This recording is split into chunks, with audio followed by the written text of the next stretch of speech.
Olá, bem-vindos! Este é mais um vídeo do Programa de Popularização da Ciência da Fundação de Amparo à Pesquisa do Estado do Piauí, FAPEP. Sou o professor Elias Silva, coordenador do programa. Após superar muitos testes experimentais, uma teoria científica está comprovada? Em outras palavras, a veracidade da teoria foi provada pela experiência? Tomemos a teoria celular como exemplo. É possível verificar e provar que todos os seres vivos compõem-se de células, uma ou mais células, e estruturas derivadas de células? Este é o enunciado básico da teoria celular. Pois bem, a constatação de que a ampla variedade de organismos observados até hoje constitui-se de células e seus produtos, embora fortaleça, corrobore a teoria celular, não é prova de sua veracidade, porque não se terá, nem se poderá ter examinado todos os seres vivos, passados, presentes e futuros. Além disso, os casos observados ontem e hoje não são garantia de novas observações no futuro e, portanto, não autorizam a extrapolação para todos os casos, todos os seres vivos. Enquanto proposições universais, as teorias científicas não comportam exceções. Se no futuro um único organismo vivo, desprovido de célula, for descoberto, a teoria celular terá sido rejeitada, devendo ser substituída por uma teoria mais satisfatória. O enunciado geral da teoria teria sido, neste caso, contestado por um fato singular. Caberia à nova teoria ser mais abrangente, no sentido de incluir esse fato particular e novos casos que poderiam ser descobertos no futuro. A nova teoria também deveria incluir todas as observações explicadas pela teoria anterior e ser ainda testável e passível de refutação e de substituição por uma teoria ainda melhor. É inconsistente a noção positivista tão popular de que só é científico o enunciado que pode ser verificado e provado objetivamente pela experiência. Mas, ao contrário, científico é somente o enunciado com potencial de incompatibilidade com a experiência.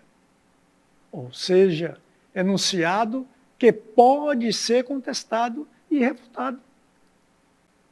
Incompletas e suscetíveis ao erro, as teorias científicas não podem ser comprovadas, não podem ser demonstradas como verdadeiras, mas podem ser testadas pelos procedimentos experimentais e corroboradas, fortalecidas ou refutadas se não resistirem aos testes com êxito. O status científico de uma teoria ou hipótese é definido por sua capacidade de ser testada e refutada pela observação e pela experimentação, ou seja, pelos testes empíricos, e não de ser comprovada. Este é o critério de demarcação, o corte epistemológico, proposto pelo filósofo da ciência Karl Popper, para separar a ciência do que não é ciência. Já nos referimos a esse conceito em vídeo anterior. Aspas. aqueles que relutam em expor suas ideias ao risco da refutação não participam do jogo científico, escreve o filósofo em seu influente livro A Lógica da Pesquisa Científica. As teorias científicas, portanto, devem permitir que delas sejam deduzidas proposições observacionais e experimentais capazes de testá-las e refutá-las. É a afirmação na ciência do primado da refutabilidade empírica, em oposição ao conceito positivista de verificação empírica de enunciados gerais, o princípio de verificabilidade, que é o critério de demarcação ou diferenciação entre a ciência e a metafísica proclamado pelo chamado positivismo lógico, ou neopositivismo.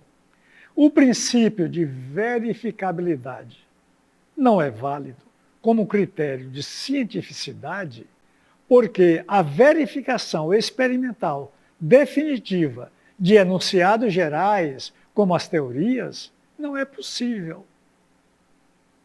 Como exemplificado com a teoria celular, a evidência empírica pode fortalecer uma teoria, mas não prová-la ou estabelecê-la definitivamente. Mesmo porque uma teoria pode ser contestada por experimentos futuros.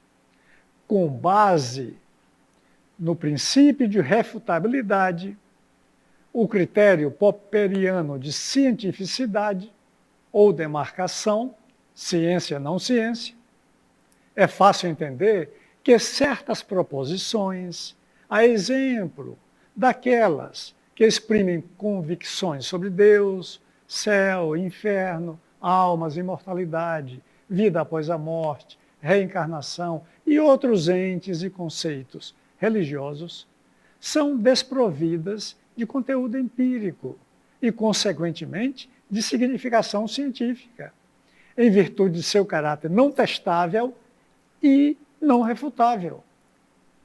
Afirmações desse gênero não são suscetíveis a testes por procedimentos lógicos, portanto, não admitem contestação, refutação experimental. Porém, nossa incapacidade de invalidá-las não é prova de sua veracidade. Afinal, não há evidência física da existência de Deus, almas, anjos, demônios e nem de seres reencarnados. Sendo essas questões de pura fé e não de razão, não são objeto de estudo da ciência. É óbvio que as pessoas religiosas não precisam de uma certificação científica para validar sua fé. Racionalizar a fé significa desvirtuar o sentido da fé genuína, a fé pura e simples dos patriarcas e profetas das religiões tradicionais, que dispensa quaisquer tentativas, afinal inúteis e absurdas, de justificação ou confirmação científica. Em suma, o método científico não permite provar nem refutar a existência de Deus. O papel da observação e da experimentação está ligado fundamentalmente ao teste, à crítica, ao exame crítico de hipóteses ou teorias. Uma teoria científica pode ser refutada, mas não comprovada, por um experimento ou observação. O que a experiência pode provar é que uma teoria é falsa e não que ela é verdadeira, porque essa teoria poderá ser refutada em testes futuros. Agora façamos 2 comentários esclarecedores. Na Filosofia da Ciência de Karl Popper, Os termos falseabilidade ou falsificabilidade e irrefutabilidade são sinônimos. Porém, preferimos este último, que nos parece mais preciso e que pode ser prontamente compreendida mesmo por pessoas iniciantes. Assim, parece mais inteligível dizer que as teorias científicas são empiricamente refutáveis ou passíveis de refutação do que falseáveis ou falsificáveis. Popper entende que as teorias científicas são hipóteses ou conjecturas, sempre. Daí sua rejeição à noção comum de que as hipóteses seriam teorias ainda não comprovadas, ou que as teorias seriam hipóteses comprovadas. O segundo comentário diz respeito a uma nota instrutiva em que os tradutores da edição brasileira de A Lógica da Pesquisa Científica chamam a atenção para a inadequação do título inglês dado à obra, que substitui pesquisa ou investigação por descoberta. The Logic of Scientific Discovery. Esse é o título da obra em inglês. O livro foi originalmente escrito em alemão e publicado em 1934. Karl Popper era austríaco e tinha apenas, veja só, 32 anos na ocasião.